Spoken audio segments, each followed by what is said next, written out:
Welcome back to the Common Threads podcast. I'm your host, Kate Hall, and today we have a fantastic guest. I'm so excited. My friend Lawrence Mbaki is here.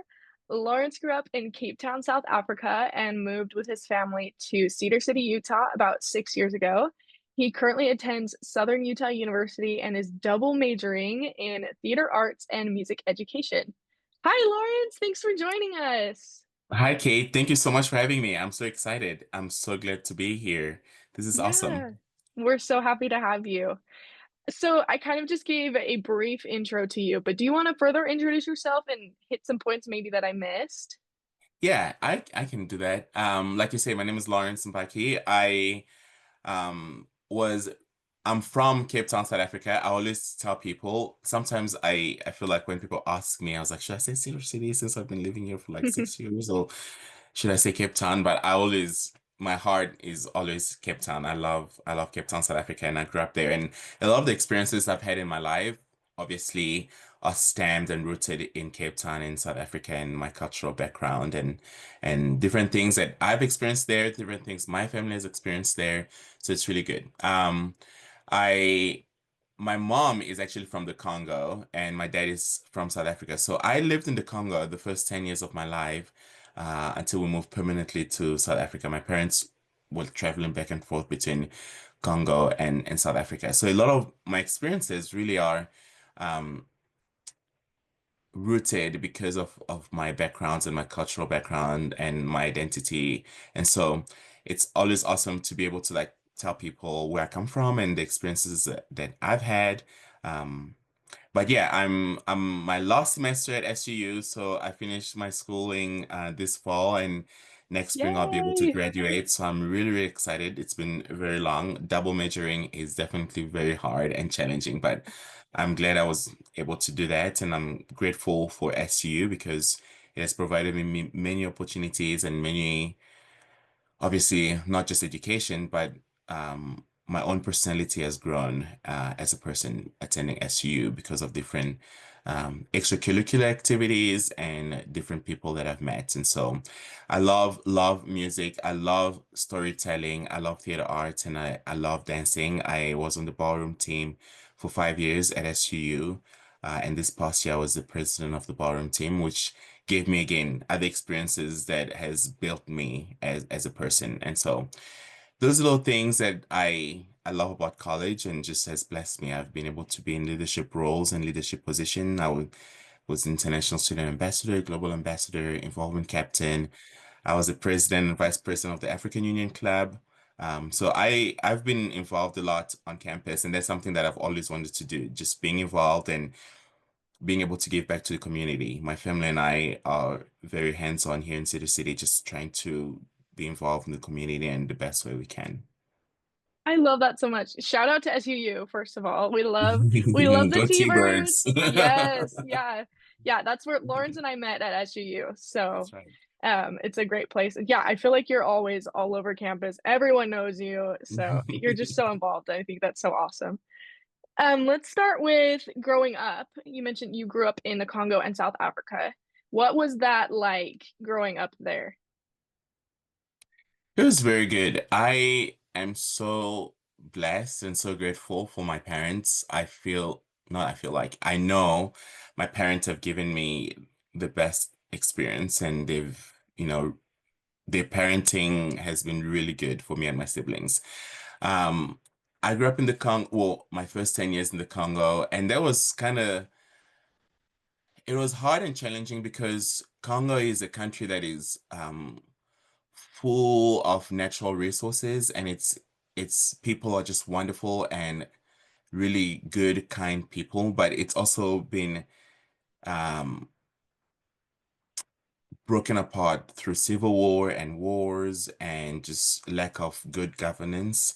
And so it was really hard. And you see a lot of people struggle and a lot of people are in in poor conditions where and that's one thing that like seeing people struggle so much kind of helped me have empathy and realize that not a lot of people have the blessings and the privileges that I have, even though my privileges weren't that, great or like, you know, what I don't know what I can say, like, but I was still grateful to be able to recognize that I was blessed and I had good privileges.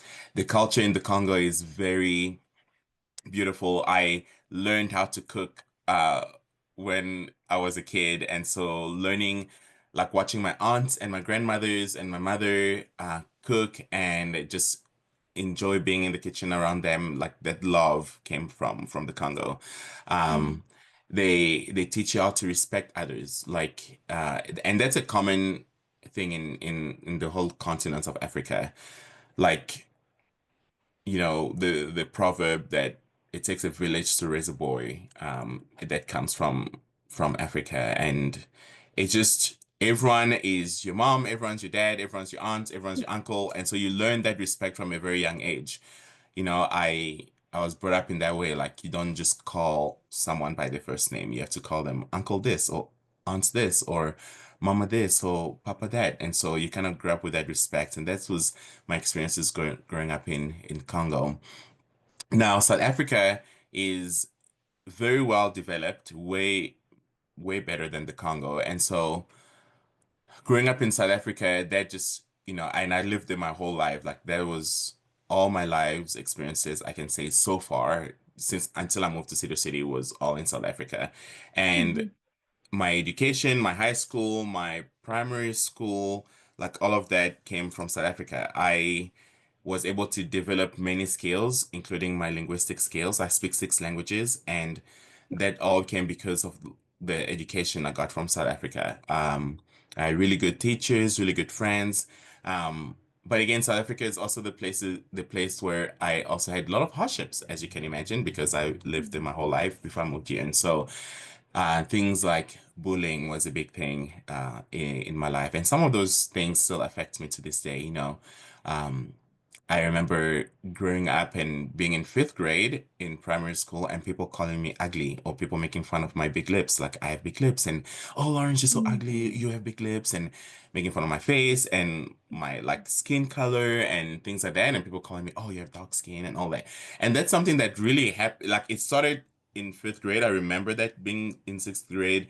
And by the time I hit high school, there was still, it wasn't as pronounced as in 5th grade, but there was still a lot of kids and a lot of people and a lot of students who still kind of make fun of my dark skin and kind of made fun Mm. of of me and just my own self. I mean, I was really involved in high school too, like the way I am on in college. Like by the time I hit 10th grade or 11th grade, I became heavily involved with cultural activities, extracurricular activities and leadership roles in high school. And so it was really good my last 2 years of high school where I became, I don't know, people call it cool or people call it popular or whatever, but and that just kind of gave me a different outlook on when I was like maybe 8th grade, 9th grade, and 10th Okay, grade. But yeah. yeah. Yeah, that's awesome. So I wanted to there's a few things I want to touch on, but I wanted to start on growing up in the Congo. So you mentioned in your survey that someone, when you were 4 years old, someone broke into your house and they took everything. Mhm. That must have been Yeah. really scary at such a young Yeah. age. I can't Yeah. even imagine. Do you remember your feelings about that at the time? I know it was a long, long time ago, but It's okay. I have really good memory, but sometimes I don't always remember the feelings associated with those memories. But mm, I do remember it very vividly. And whenever we talk about it, and we tell people like we just talk about it in the family, it was just like, oh wow. I remember I was 4 years old, and my younger brother Kevin was 2, and my mom was 8 months pregnant with my brother Dale. And so it was very hard on my parents and my family.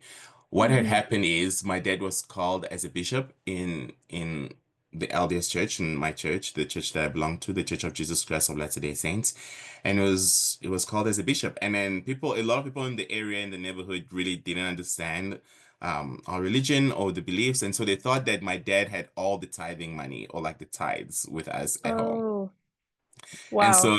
so many people was like, oh, they have money, oh, they're rich, and they have all these things. And so Mm. again, I think I mentioned this in my survey. I think a lot of the crimes that you see happening in Africa has nothing to do with like malice or like evil. I mean, I'm not saying there aren't evil people in Africa. There are many evil people in Africa, but a lot of crimes are like petty crimes that are like rooted in, it's called opportunistic crime, meaning they're looking for an opportunity for themselves to live because the conditions are so poor and the conditions are so bad. And so the only way for them to kind of live or to make it out, so to speak, is to rob and to, you know, rob people of their stuff and things like that so they can make money. Um, Mhm. and so that experience is that what it taught me. And so these people, and it was, I'm pretty sure, like when we talk about it, it was pretty sure that they knew who we were because when they came in, they were like, tell us where you keep your money. Tell us where you keep the tithes. We know that you're like a pastor, you're like a bishop, and so you have all this money. And so my dad was like, and the bad thing is like they had guns. They all had guns, came in, and Oh it my was gosh. really rough. Um, but I just remember thinking, wait, why is it dark? Why are these people here? Why are we all cramped up? Like they like took us and put us in the middle of the group, and they were just, Mhm. and they were like, I think there were like 10 of them inside the house, and then they had Wow. like a huge truck outside, and probably another like 10 or 20 other people Oh my moving stuff gosh. into the truck. So they were coming in, taking the TVs, taking the radios, like taking our clothes, taking my parents' wedding rings, like they jewelry. They took everything. The only thing they didn't take were church videos. Oh my gosh. But I just remember thinking, why are these people like taking our stuff? Like being a 4-year old, like I think I understood what was happening, but I was just like, why are we all cramped up? Why are we like in the middle of the room? Why are they taking us out? Like it just kind of like bothered me as a Mhm. 4-year old. And I remember too, it was raining. It was a terrible thunderstorm, and the power was out. So it was dark, and it was just like it was not a good experience. But it's just definitely something that taught my family and I just different things and how to just be careful and you may not know people, but people may know you. Yeah. That's so scary. Again, I can't even imagine going through that. It's so young. Were you like really scared after that, or were you kind of too young to really like understand what was going on? Were you like scared to leave your house or to go to school or anything like that, or to go to church No, specifically? no, I think I was too young to really fully understand what was going on. Yeah. After the whole experience, my parents like we moved to a different house and to a different neighborhood completely, Mm. entirely. But yeah, no, I think I was just like, oh, this just happened, or like this is happening, and then the next day I'm thinking, I was like, oh, okay. Let's move Yeah. on. Yeah, yeah. So I Okay. think it didn't affect me that way where I was like scared or shocked to leave the house or to go to school. Um, Hmm. and so I think it didn't affect me that way. That's good. That's really good. So you grew up in the Congo till you were 10 and then you moved to South Africa. What was that like? That's got to be kind of a huge cultural shift for you guys, right? Yeah, it was a huge cultural shift, but not so too, because we've been to South Africa at that point. Like we Hmm. it's not like we were just like solely in Congo for those 10 years. Those years that we went to South Africa and things like that. And my parents, because the Johannesburg South Africa temple was the only temple in, well, not the only temple, but it was the closest temple to us. And so Mm. we had gone to South Africa a couple of times. And so, but now to move there and to actually live there, that was an experience because um one, in the Congo, they speak French. And so up to that point, my whole life I was speaking French, like everything was in Mm. French. And then when we moved to the Congo, we had to adjust and started speaking English. Well, my dad and my mom spoke English already. And so I don't ever remember like learning English. It kind of just like automatically just came. I think, Huh. I think so. But it was a cultural change in the fact that my whole life in South Africa, I was raised as if I was Congolese because my mom is from the Congo. So a lot of the things that um like typical South Africans do, we didn't do them like a lot, and we didn't do them at all, like including like some of the foods. I mean, we ate South African foods, don't get me wrong. We loved it. And my dad is South African, and so we have all that family too. But it was just different because we'll go to school and people would do different things and they were like, wait, Lawrence, don't you do this? I was like, oh no, we don't do that. And it was just Mm. like, and I think that's one of the reasons too why people made fun of me and why people like started teasing me and using their words against me. The good thing is like I fought a lot in school, which sounds like not like me because it's out of my character, but Yeah. I was trying to defend myself, and that's the reason why I fought. And a lot of kids, because I was really quiet and shy at first growing up when I was a kid. Um, and people would say mean things to me, and it wouldn't like I wouldn't get upset at at them. I would just be like, okay, whatever, you can say whatever you want. So I didn't give them the attention that they wanted. And so some kids then would like try to like fight me because like, oh, Lawrence, it's just Lawrence, he's Mhm. quiet, he's kind, he's shy and whatever. But then I beat up a lot of kids because I'm like, I'm not weak. I can actually fight. And so I think that's the reason why so many people bullied me and used their words against me because I was raised up differently than most of them because they were like raised by South African mothers, whereas I was raised by Congolese mother. So a lot of things, a lot of the foods, a lot of our life experiences, the way like parenting works, the way like my mom, even specifically the way my mom works and the way my mom raised us is very, very different than even both Congolese kids and South African kids. So we're just different kids, and I was just very different than everyone else in school, in growing up, in the neighborhood. And so yeah, it was a big cultural shift, but then it wasn't something that bothered us or it wasn't something that we had culture shock growing up. It was just like, oh, we're in this new place and that's fine. We just took it as we went. I hope that Gotcha. answered your question. Yes, that was perfect. Just to focus specifically on the bullying for just a minute, do you feel like there was a racial element to being bullied, or do you feel like it was just because you were the new kid and they needed someone to pick on and you were kind of different than everyone?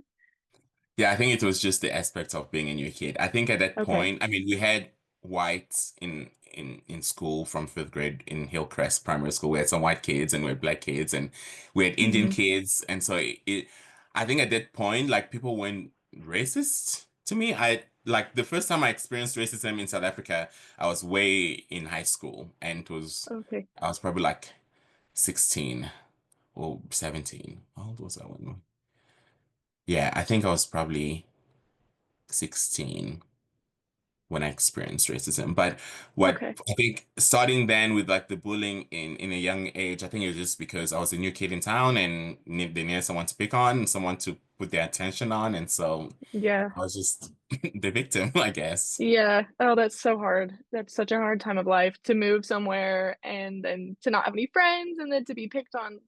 Yeah. That's And gotta I be think so some of those rough. things still like affects me today. Like there's a lot of things that I'm working on, like no, like those, it's so funny how those negative words like stay with you and something that I've kind of worked on and I'm still working on in my life after so many years because I'm like, I still tell myself I'm ugly. I still tell myself like, oh my Mm, gosh, I have big lips. I still tell myself like, you're not that handsome. Like it's something like, I don't know why, like those words is just stuck with me for so many years. yeah. And obviously, I've I've spoken to people and I've gotten some help, but it's still something that still gets me. Like I'm just like I look at myself in the mirror, it's like, this is the best it's gonna get. And so it's just like those just things just kind of stay with me. And I know it's not true, and absolutely it's not true, but it's just negative things just sticks to the human brain a lot more than positive things. I think, I believe. So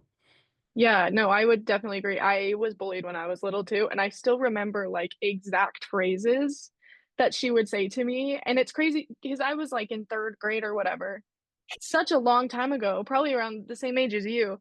But still, such a just young those age words. too. Yeah. Yeah. It's just kind of crazy that I can think back on those experiences like so profoundly. Like they happened yesterday, right?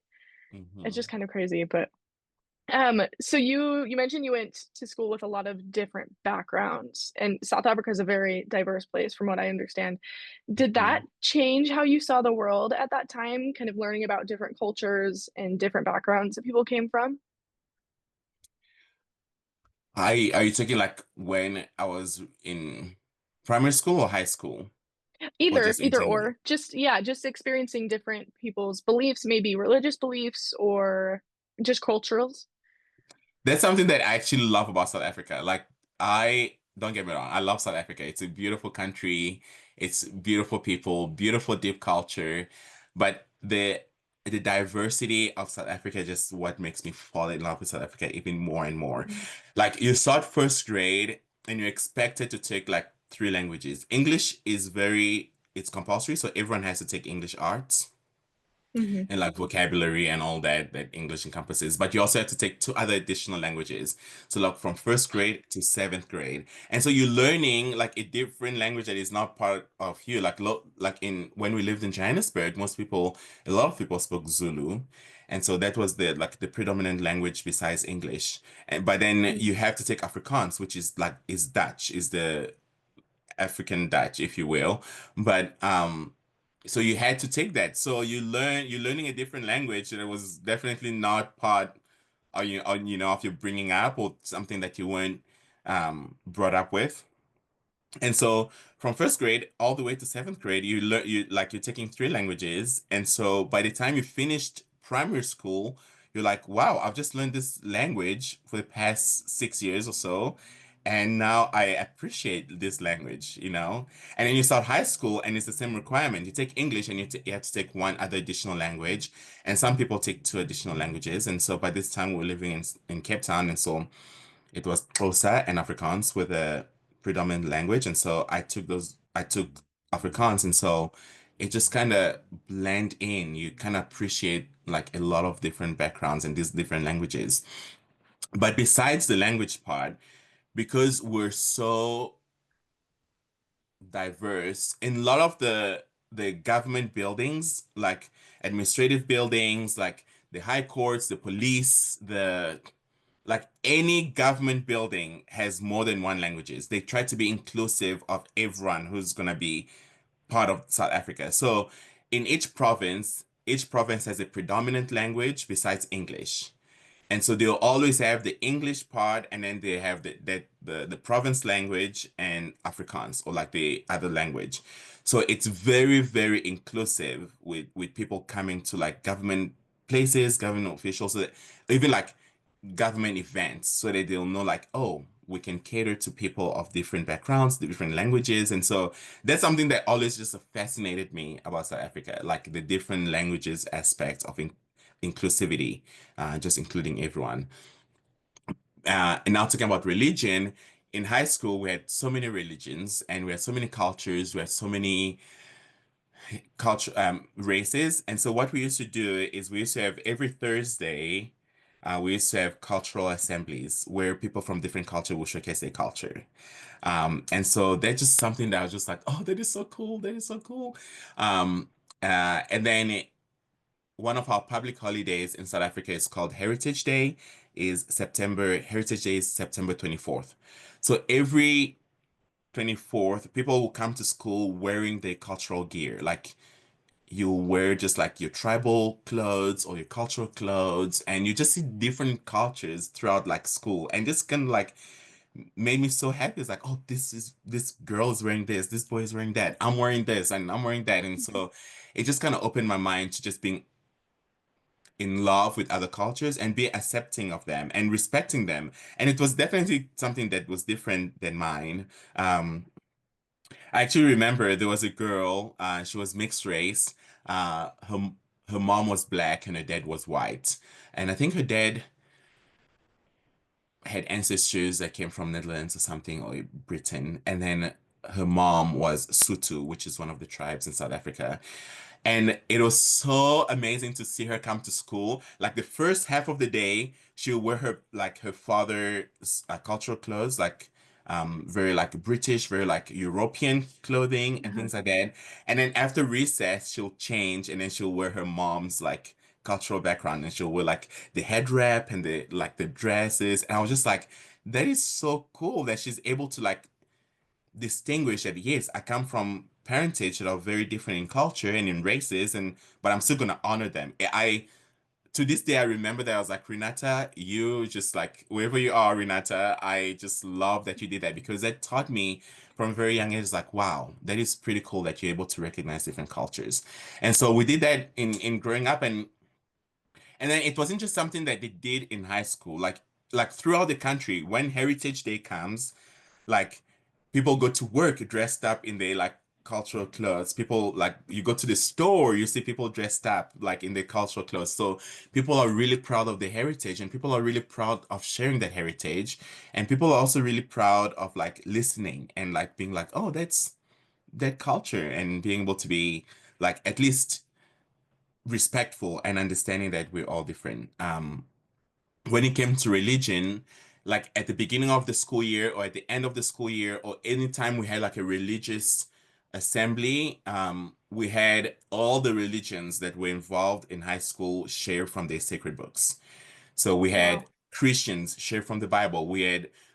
If we had Muslims, they read from the Holy Quran. If we had Hindu, they read from the Torah. Oh no, that's not Hindu. But the Jews will read from the Torah, and then the Uh-huh. Hindus will read from the sacred book. And so we involved every single religion that represented the high school. So for me, because I grew up with Muslims and I grew up with like Jewish people, and I grew up with Hindus and all these different cultures and religions, it doesn't bother me. It wasn't a big thing. Like when people would tell me about Islam or like Hinduism or like Jewish faith, like I was just like, oh, that's interesting because I grew up my whole life like during assembly hearing people speak about their religion and hearing people read from their sacred books, and so it built in my head this um respect and love for other people's religion and cultures. Sorry, I know I rambled on, but I think it's just very important that people really understand that.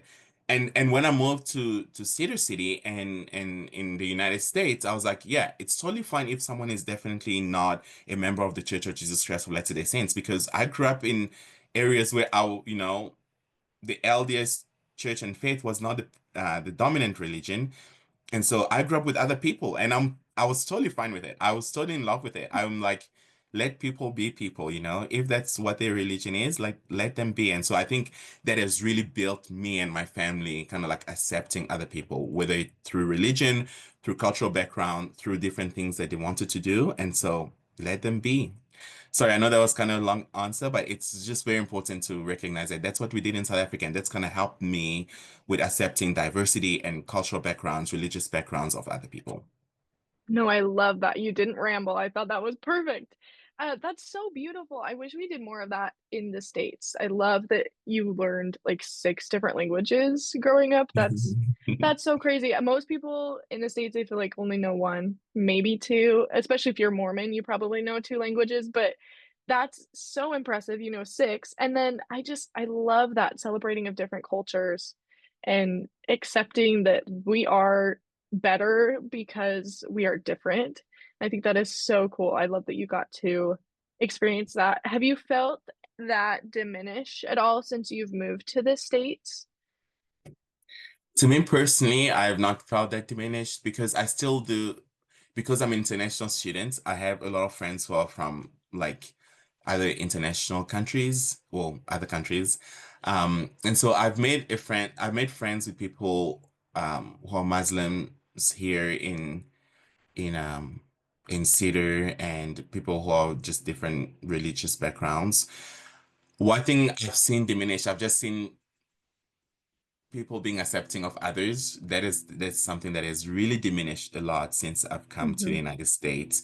Um, but as for me and my family, we're still the same people. We'll still open our doors to people who are different than us, and so, but it's just has diminished in the fact that also, to be fair, and this has nothing to do, like, I'm not trying to attack the United States, or I'm not trying to attack like Utah or Cedar City, but it's not really.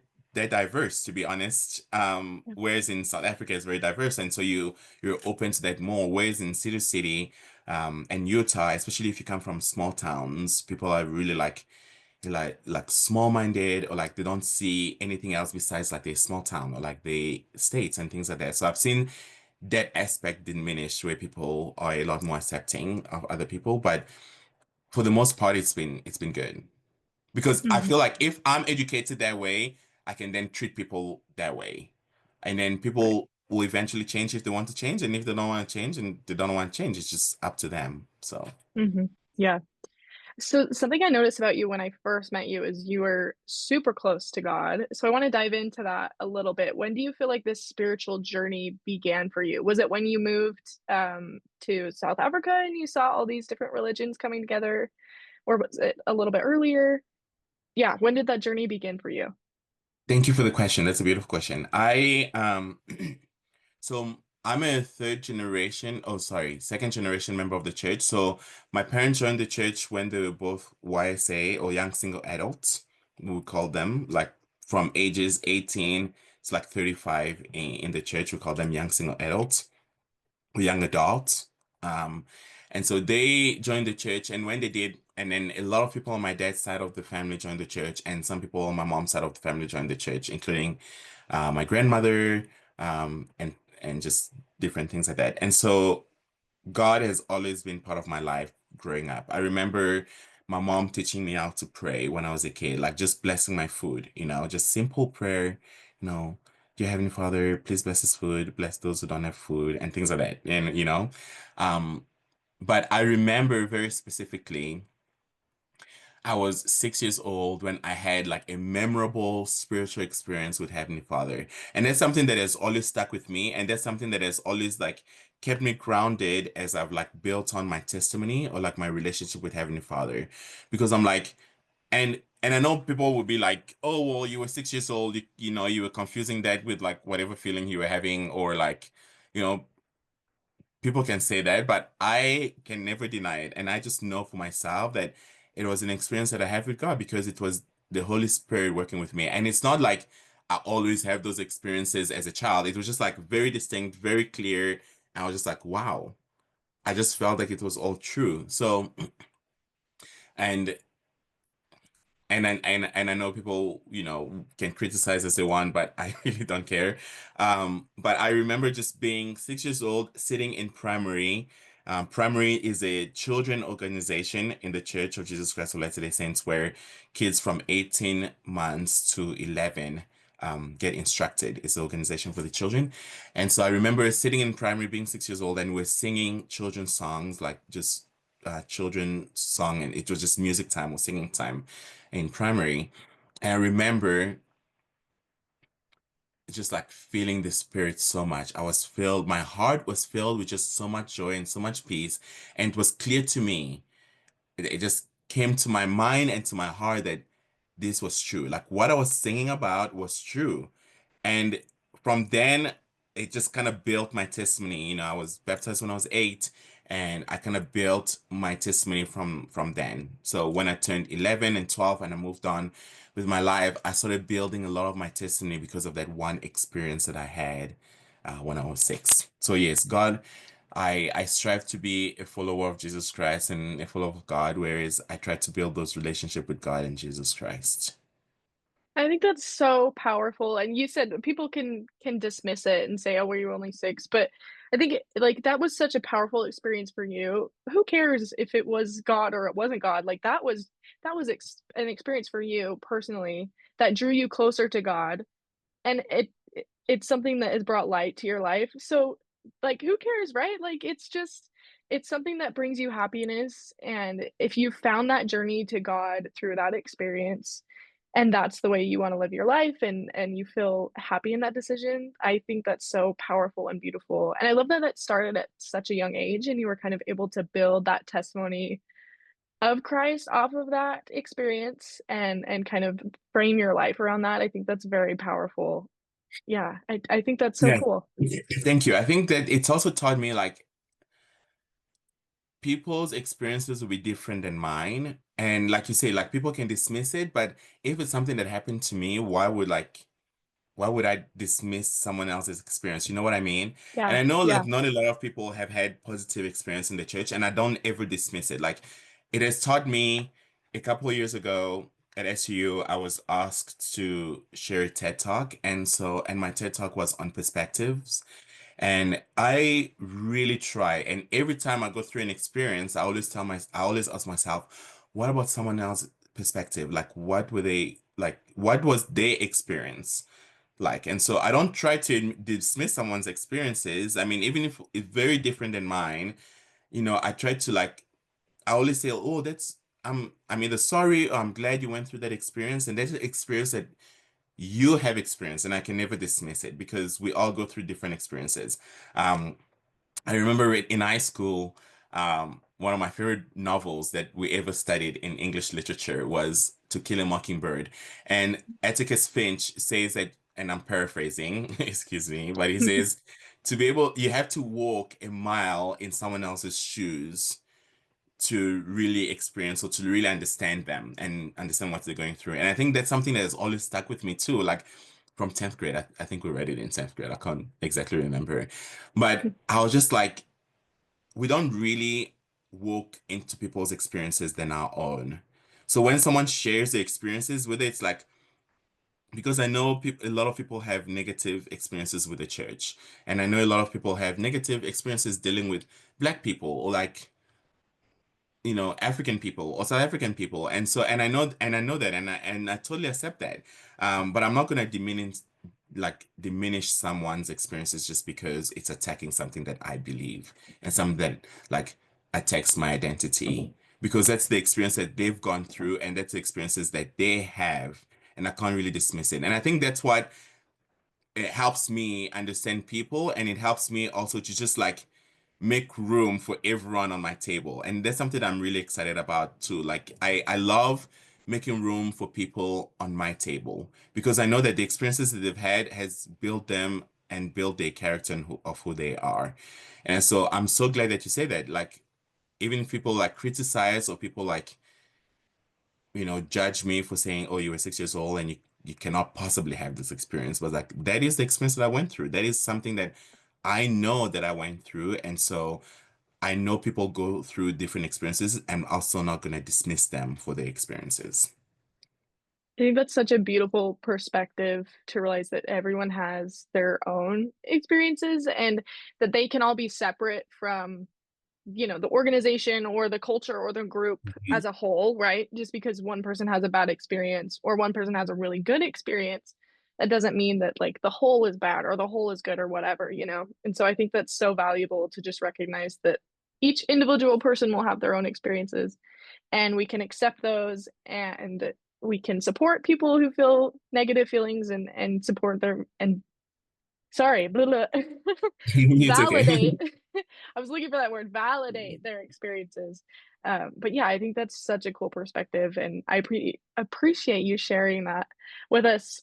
Do you just one more thought around this topic and then we can move on, but do you feel like there were a lot of LDS people around you growing up in South Africa, or do you feel like you were maybe the only one, maybe except from your family, but So in high school, excluding myself, we had two others that I two others that were high and my high school, it was a big high school. My graduating class, how many were we? I want to say 180. It okay, sounds yeah. it sounds small, but maybe we're not 130, 180, 120. I don't know, but Mm, it was a big high school, compared to high schools here in Cedar. But I knew two other people who were members of the church, Travis and Rebecca mm. Craig, and they were both siblings. Besides my own brothers, my brothers and I went to the same high school, and my sister. But yeah, I think out of all of them, we were the only three that I knew. There might have been others who Mm. didn't say anything, but I knew two that were members of the church, LDS, but they went to a different ward. So meaning they didn't go to like the same like church building as I did. They went to a different one. And so, but I knew that because I'll see them at different like activities and things like that. And I became really good friends with them. I'm really good friends with them to this day. So, um, But besides that, there weren't a lot at all. In Mm, fact, I was part of what we called Christian Union and Bible study in high school, and there was a lot of times where people actually refused me to like pray or to share scriptures because they were like, "Oh, but you're Mormon," for that time people were calling out, "But you're mm, Mormon, and we don't want you to like share things from the Book of Mormon, or we don't want you to share things for like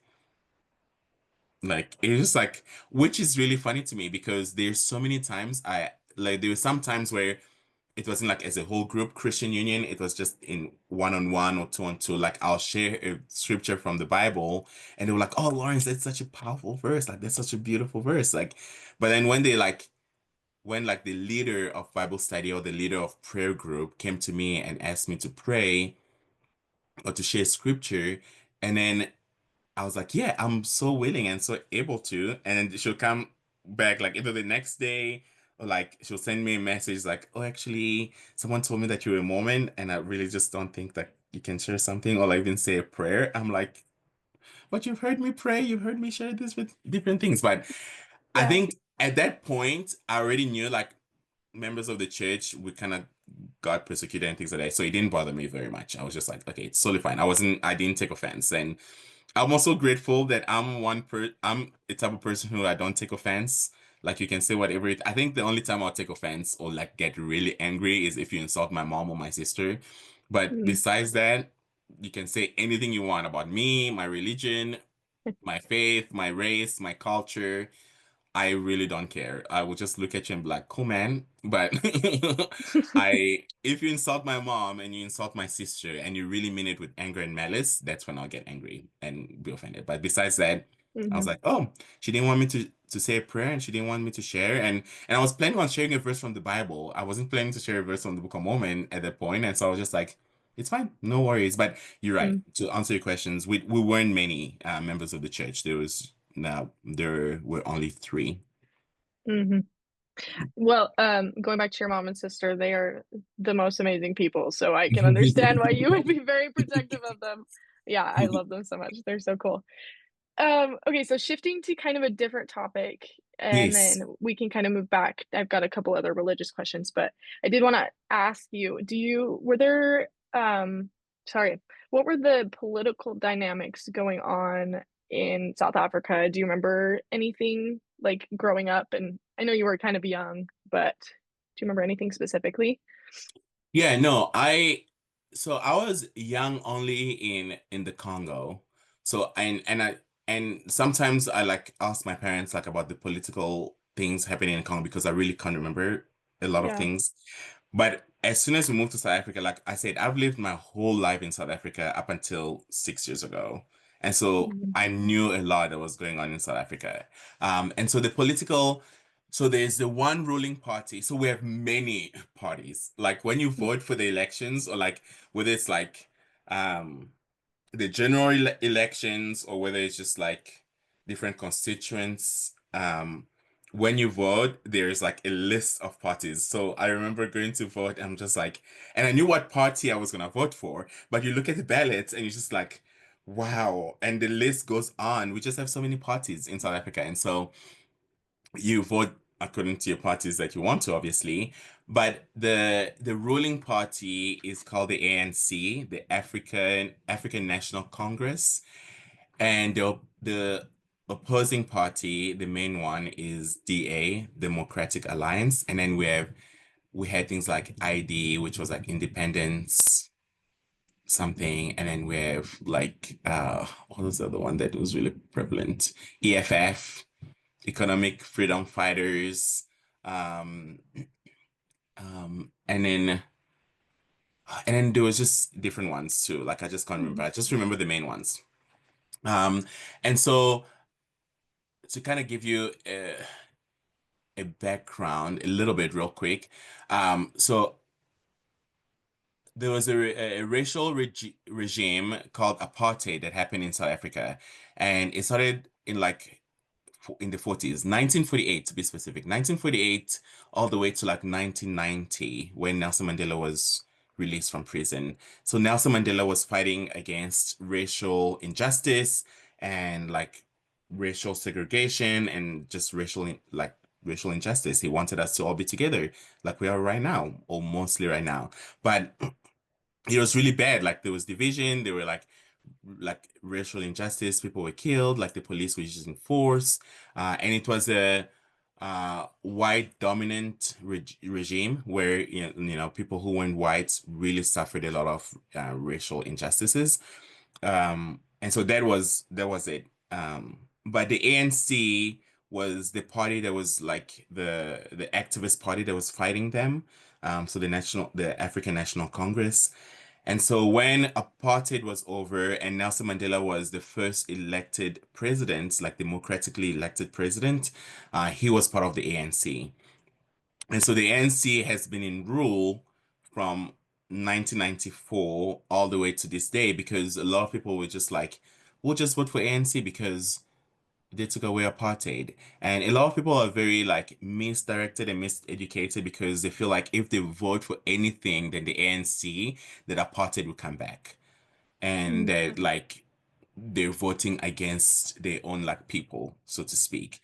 And so I saw that a lot. And then my parents, one thing that I absolutely love about my parents, they always told us, regardless of what we vote for, you are free to do your own research and to make your own decision of what you vote for.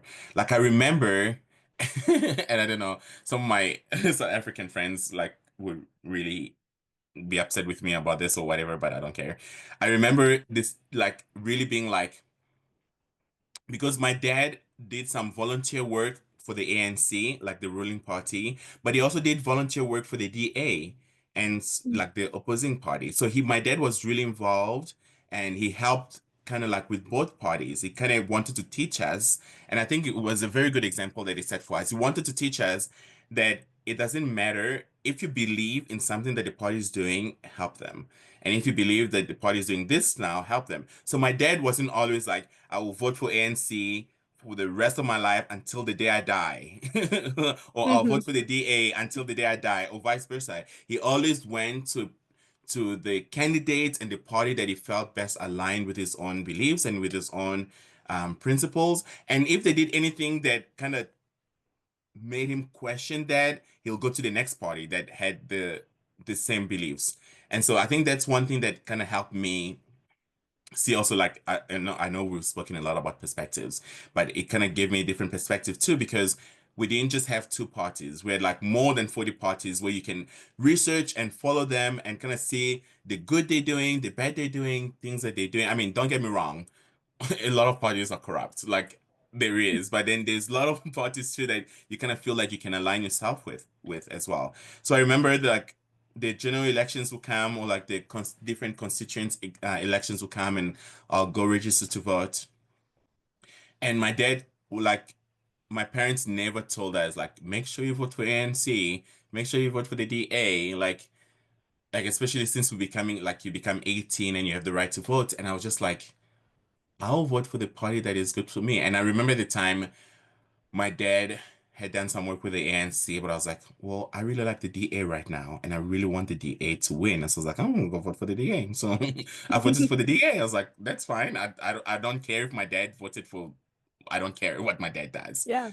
And it's something that actually made me a little bit grateful to have that like political backgrounds because I came here to the United States and it's totally like oh, and it's the same. And don't get me wrong, like I'm not like I'm not bashing on people in the United States because people in South Africa do the same thing.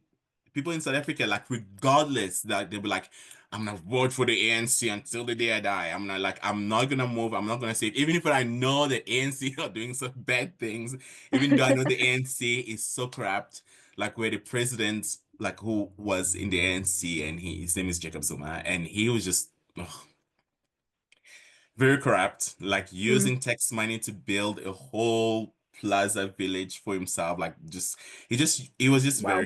very corrupt. And this is well known. Like you can look him up, you can research him. I'm not saying Mm. anything bad about South Africa, which is like it's the honest truth. Look him up, Jacob Zuma, you'll find him. But people will still vote for the ANC, even they know all these things that they've been doing. And so I'm like, that is not right. And so I come into the United States and I kind of feel like it's a little bit similar too. Will forever vote for like their party, whether like they're Democrats or Republican or like whatever in independent. I just feel like in the United States it's just focused between those two. So I'm just gonna refer to those two. So if you're not Democrat or Republican, just bear with me. I'm just using both parties because that's what the prevalence are. And so I remember talking to my friend and and they were like, oh, I just hate Obama and I hate Obamacare and it did so many bad things to the country. And I'm like, okay, I wasn't brought up to the United States. I don't know, like, I mean, obviously I know the Obamas and I know Obama, but I was like, oh, so tell me, like, why do you hate Obamacare? What did it do in the country? Like, what is it about that Obamacare and the Obamas that you don't like? It's like, well, I don't really know. It's just that my dad told me all these things and I was just like, I just hate it. I'm just like, well, it's good that you trust your dad, but why didn't you do your own research? Google is free. Well, like you can like 5 seconds of just reading and educating yourself can kind of explain to you the things. And I'm not, and I'm very like very partial. I'm very like in the middle. So I'm not like saying Obamacare was good. I'm not saying Obamacare was bad. I'm just like I'm just using this experience to kind of I thought it to myself like if my dad told me like something was bad, I usually don't like I mean I trust my dad and I love my dad absolutely with no question and he's a good man and I'm not saying my friend's dad is bad. I'm saying it's fine to trust your dad and it's fine to love your dad, but as an adult, as a voting adult, someone who have voting rights, you have to be educated for yourself and you have to do your own research and really align your own research and your own person to casting that vote and that vote on the ballots. Like it's not about what my mom says, it's not about what my dad says, it's what I believe because I'm an adult and I have a voting right and I have the right to vote. And I'm not just gonna vote because my whole family is voting for one party. I'm gonna vote for someone that I've read about, I've researched about, I've done my own background information that I'm gonna do, and that's what I'm gonna vote about. Yeah, and I felt just very sad, and I'm like, you're hating on something and you're hating on someone where you don't even know how to explain it. You don't even know what it is. And yet you're hating on it. Why don't you just do your own research and read about it? And then if you hate it, fine. That's totally fine. You hate it because you've done your own research, you've done your own work. But don't just hate something because someone says something. Like it's good to trust people and it's good to love people, especially if your family members. But it's a very adult thing to really do your research and to really make a decision based on yourself as an adult and not necessarily about the noises that are going around you. Retweet to everything you just said. Seriously, that you should run this podcast. Honestly, that was Oh like just no! that was literally perfect. I agree with so many things that you just said and yeah, I it's interesting that it's very similar in South Africa that it is here and just that like you're either one party or another party and they kind of clash and people will vote straight party ticket. They'll vote for just all Republican candidates or all Democrat candidates without even really thinking about who they're voting for. And I think that's just yeah, it's just so interesting and definitely a problem that I mean, I'm trying to help with this podcast, and I know a lot of other people are trying to help with, but it's just it's so hard when people are so entrenched in their beliefs and don't Hmm. do the research. Obviously, if you do the research and you still want to vote all Republican or all Democrat, that's great. You've done your Hmm. research, but I love that so much. I think education is a big key in this. Like, and obviously you can't just read everything. You can't believe everything you read in the media because we also can't trust the media fully. You have to Yeah. find sources that are reliable and find things that are reliable. And so double check, like double, like you find a fact. It's like, don't just believe that fact. Like double fact it, triple fact it. Like if you have to fact check it 4 times, 500 times, like with different sources and kind of compare. I think that's so wise and that is such an adult thing to do. And I really don't want to get people offended or upset. And I'm not saying like if you don't do this, you're not an adult. I'm just saying that I'm using the word adult because adult has a adults have a bigger capacity to think for themselves than little children. Like little children, you can kind of rear them and lead them and things like that. But when you're an adult, you have the mental strength and the mental dynamics to like think for yourself and make decisions based on the things that you know and based on the things you've learned. And so I feel like if you really educate yourself, and in this point, it really, excuse me, it doesn't really matter what party you vote for. Um, my problem is that people are not educated, especially when it comes to election time, for them to make the decision. Most of them make the decision based on cultural expectations, family expectation. Maybe your family has voted for Democrats or Republicans for 500 years. I'm sorry, 100 years. For 100 years, your family have been voting for one party. Like they have that pressure on them. And like, you don't need that whole pressure. Like, take that pressure off yourself. Hmm. Read, do research, double fact check, triple fact check if you can, and make your own decision. And then when you do that, and then you like, and you still feel like, okay, I've done all my research, and I've, they're all reliable sources. I've double uh fact checked, I've triple fact check, and then I'm gonna go ahead and vote for this party. Then you've done your due diligence, so to speak. I just feel like we just live in such divisive times that people would just we it's so hard to try to unite people, especially when it comes to politics and things like that, because so many people's raw emotions and the experiences, again, that word experience, have been to play. People have experienced things that they will not vote for or vote against. And so it's just very hard. And that's the thing about living with humans. We can't control them. And in my own opinion, do the research before you cast that ballot. Like, it doesn't matter whether you've been a Democrat your whole life or Republican your whole life. There is nothing wrong voting for the different party if you don't want to after you've done your homework and your research. Hmm. No, I love that so much. It's a responsibility and it's a right that we have that we get to vote in these democratic societies. And I think people don't take that as seriously as they should because there's a lot of people who don't have that option to vote for And I their must tell, leaders. oh, sorry, I didn't mean to cut you off, but I was No, saying, go for it. I must tell you that from someone who comes from a continent where they've been dictators and people not voting. I mean, even in Congo, and this is something I've learned from my mom, Mobutu. So the Congo got independence in 1960, and Mobutu became the president, and he reigned for 30 years, 33 years, so to speak. And so Mhm. people didn't have the right to vote. Some people Yeah. to this day in countries around the world don't have the right to vote. And so, some nations in my home continent, some nations in Africa, and some countries in Africa, people don't vote. And I know elsewhere too, people don't get to vote. And so this privilege that we have, or the right that we have, and I've voted before in the past in South Africa, and so people here obviously vote. It's a responsibility. And as adults, we really, really need to do our homework. We need to, and I'm not trying to be political, I'm not trying to sway anyone. I'm just saying education, you need to educate yourself. Don't believe everything you see on social media, in the news, in the media, because most of them are either this side or that side. So really try to align and try to do research in sources that are independent, sources that are neutral, sources that are neither one or the other, and double fact all your facts, like double check, double triple check 4 times if you have to.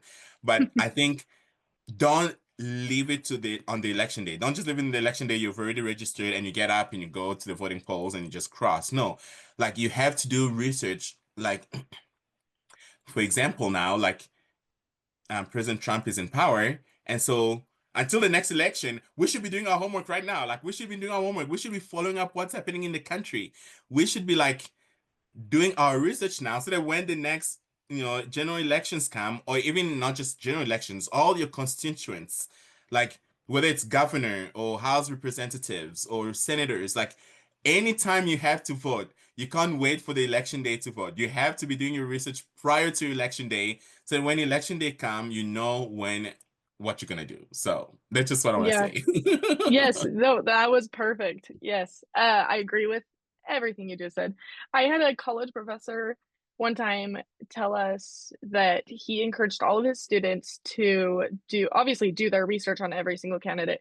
But if you're going to vote straight party line, if you feel like you're going to vote for all Republican or all Democrat, do your research and find the candidate on the other side of the aisle that you either agree with the most or find the candidate on your side that you disagree with the most. And just like he said, if even if it's just one person that you're voting for a different party, it can even just be like if you're so Republican that you want to vote for all Republicans, it can be like someone who's more in the middle. It doesn't even have to be a Democrat, but just someone who has a Mm, different party title then and it just one person on the ballot. Just do your research and find one person of the opposite party that you can vote for. And I thought that was so cool. And I hope a lot of yeah, people do that. Just like do your research, find so you can always find someone on either side that you agree with. And it can be like a city council election. It doesn't have to be you're yeah, voting president, or exactly. governor or whatever, but just find a city council person that you agree with, or find a judge or something that you agree with that might not align with your party. And I just thought that was such cool advice. Exactly. Oh, Yeah. I love it. So Thank you to that since we're, professor. I thank you I for that know, professor. It yeah, just it just helps people think differently. Like I just love it. Love it. yeah, yeah. So since we're talking about politics right now, I wanted to ask, do you feel like you align specifically with one political party or another? It sounds like you're pretty middle of the road, but do you feel like you align with one party or another? I don't really know. There's good things that I love about the Republican Party, and there's like good things that I love about the Democrat Party. Hmm. Like I just wish it wasn't as divisive as it is right now. Um, I think I'm more independent and more like neutral. And I think for me too, it's not about just the party. It's about the candidates too. Like, and I think that's where like I feel like I'm more neutral because if there was a candidate that's running for a Republican office and I might not like, I will not vote for that party or for them. I'll vote for the other one. Or even if there's one that I like more than the other, I'll vote for the other one. One thing, okay, I'm gonna share a little bit of what I like about both parties. I love the Republican Party because they like a lot of them, and this is just generalizing. I'm not saying like all Republicans are this way, and I'm not saying all Democrats are this way. It's just general. Yeah. So if you agree with me, great. If you don't agree with me, that's also great. I'm just sharing my opinion, and so if you don't align with it, it's totally fine. I love that Republicans are very like rooted in the traditions. Like tradition is one thing that is very important to them because there's some things that's important to me too. Like coming from different cultures that are very rooted in tradition and things like that. And I love them, and I love that they're very adamant about them, about family. I love family and I love all of that. And I'm not saying Democrats are not. I'm just saying that that's something that for me, since being in the United States, it's been the loudest from like Republicans and things like Right. that. Something that I love about the Democrats is that they seem to be a lot more inclusive than Republicans, at least to me. I don't know. You guys can, because you guys, Americans, you've lived here your whole lives, and so you know. But to me, it seems as if the Democrats are a lot more inclusive. They're a lot more open up people who are different than themselves. And so that's something I love about Democrats and Republicans. And so, like I said, for Hmm. me, it's all about being in the middle. It's all about the candidate more than the party. Yeah. I think that's very valuable and a really unique perspective to be in the middle. That's very similar to like my political beliefs is I can see good on both sides. I can see bad on Mhm. both sides as well, Yes. but I think there are definitely good attributes on both sides. And it might be hard to recognize sometimes, but I there are and I think most people regardless of party, are good people. And so, Yeah. yeah, Yeah. I love that.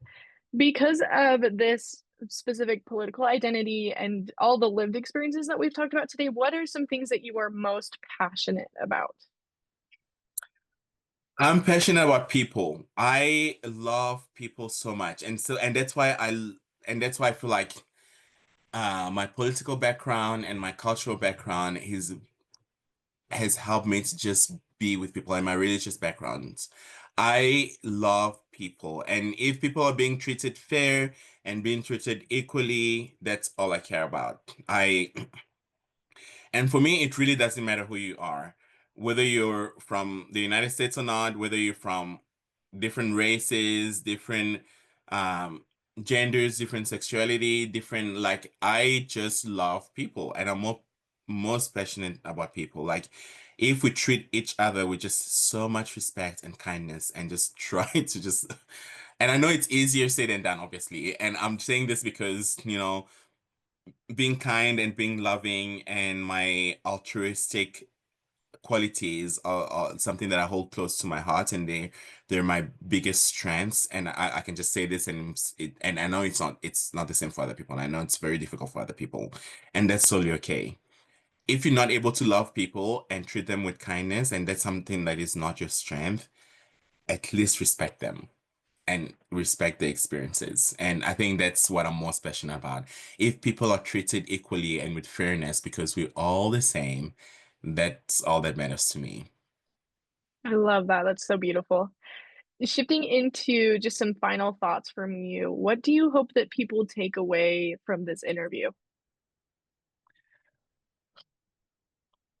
I want people to take away that just because someone is different from you doesn't mean they're bad or doesn't mean they're evil. Doesn't mean that, you know, they're wrong necessarily. Like, they can be wrong in the fact that you think in your way of thinking culturally or religiously, but I just feel like just because someone is different from you does not make them bad.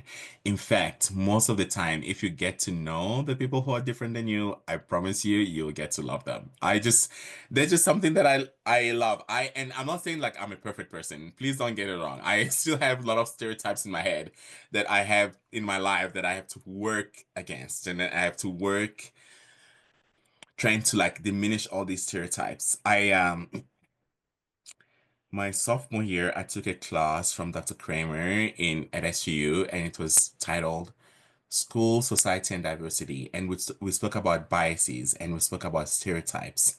And I had to be very raw and very open to myself as I wrote essays and I analyzed my own life and my own essays.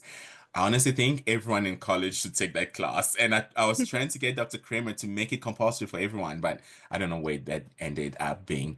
But it really helped me to like go against my own biases and go against my own stereotypes because I do have stereotypes and I do have biases.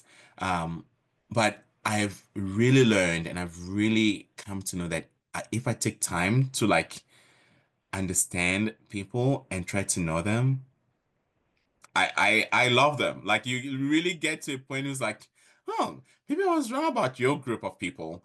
And also the other thing I want to say too, like if you've experienced something with one person of a specific group, you can't then judge the whole group for just that experience you've just had with one person.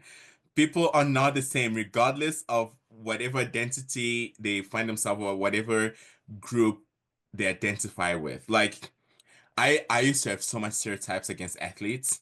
Like for me, athletes were so arrogant and just so like rude, and they think the world of themselves and they want all of us to worship the ground that they walk on, and like and most of them are bullies, and most of them like are just not I just say ugh in my head for so long. And then some of my brother's companions and some of my brother's friends are athletes, and so I got the privilege to spend some time with them, whether they come to our home or whether we meet them elsewhere. And I'm like, and I got a privilege to serve some of them in my church calling capacity, and I'm like, wow, they're not as bad as I thought they were, you know? And so I think that's one thing I'll let people to understand. don't let your one experience, whether it was good or bad, um, avoid you having experience and like thinking that everyone in that group are the same. Hmm. Yeah.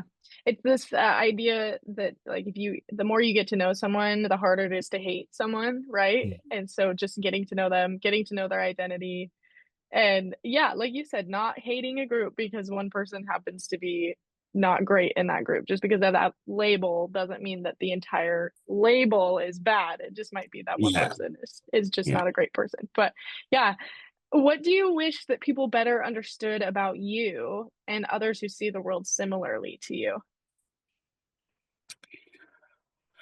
We're really trying to make the world a better place. And that sounds very cliche. I know you can roll your eyes all you want. That's totally fine. But honestly, my whole like people who think like me or like me myself, like trying to love people and trying to educate people and trying to like share my beliefs is not because I'm forcing them down on anyone. I want a world to be a positive place for everybody. And that's what I do. That's why I share some positive experiences on social media. That's why I share like my funny jokes and my I just want people to laugh and I want people to be happy and I want people to just experience life in that way and making the world a better place. And I don't know how that looks like.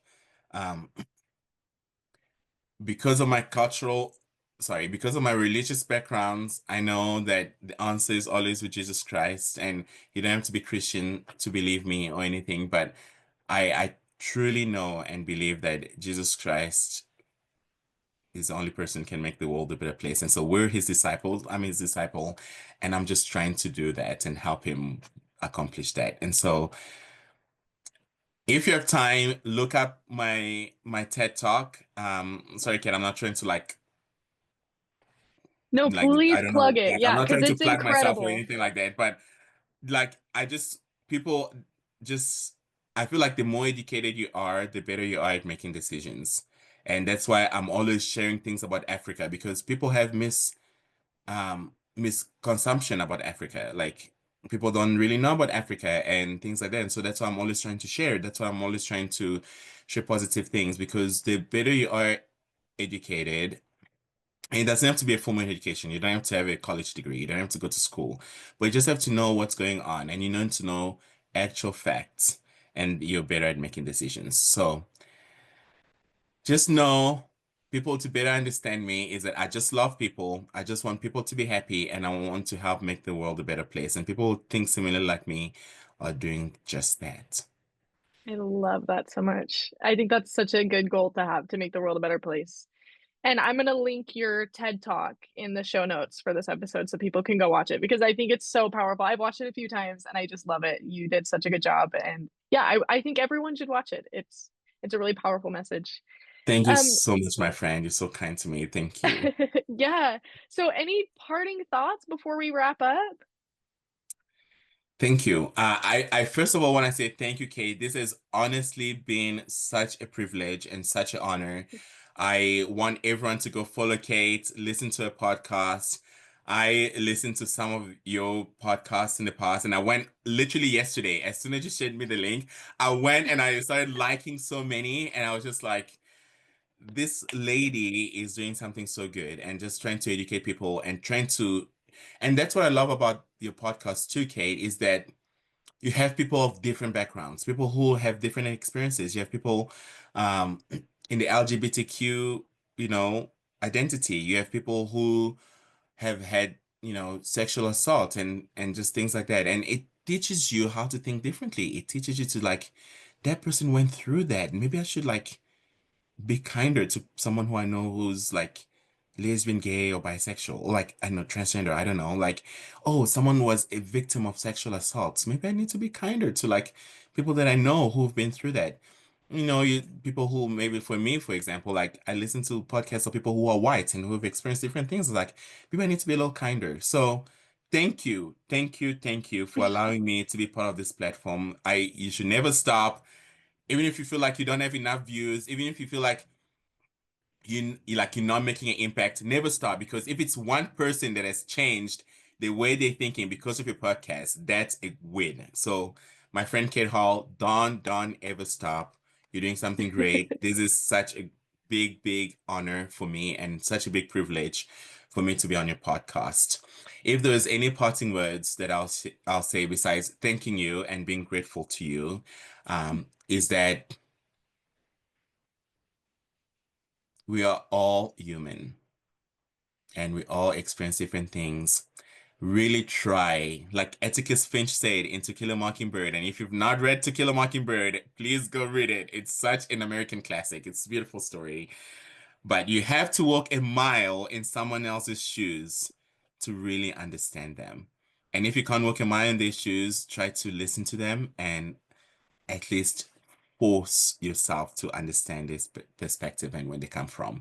And because of that, you'll be able to respect them, not love them. You may not necessarily love someone and like be like overly kind, overly loving to them, but you can at least respect them. And that's my parting word.